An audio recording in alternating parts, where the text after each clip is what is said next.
storm chaser with LiveStormNow.com. He joins us right now on the phone. He's near Tupelo, Mississippi, which is included in that tornado emergency. Brett, describe the conditions there right now. Have you spotted anything?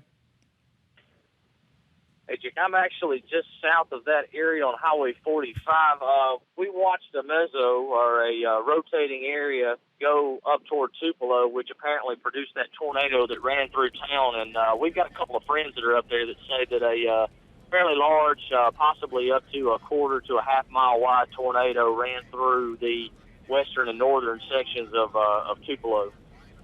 You've been in these situations many, many times before, Brett. What's your gut instinct tell you about where the storm's going and what's going to happen this evening?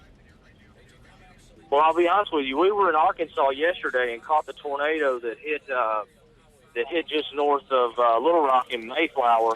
And to be honest, we've been looking at the conditions, and we think the conditions are much more ripe for more tornadoes today than they were yesterday. And Brett, what do you hear about the condition of Tupelo, where that tornado touched down? Was there significant damage, or do we not even know at this point? Well, so far we haven't heard a whole lot. As you can imagine, when a tornado hits a big town, the information is going to start flowing pretty quickly. It only hit about 20 minutes ago.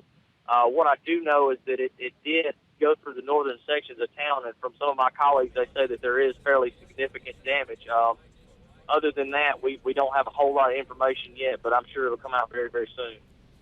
All right, Brett Adair, thank you so much.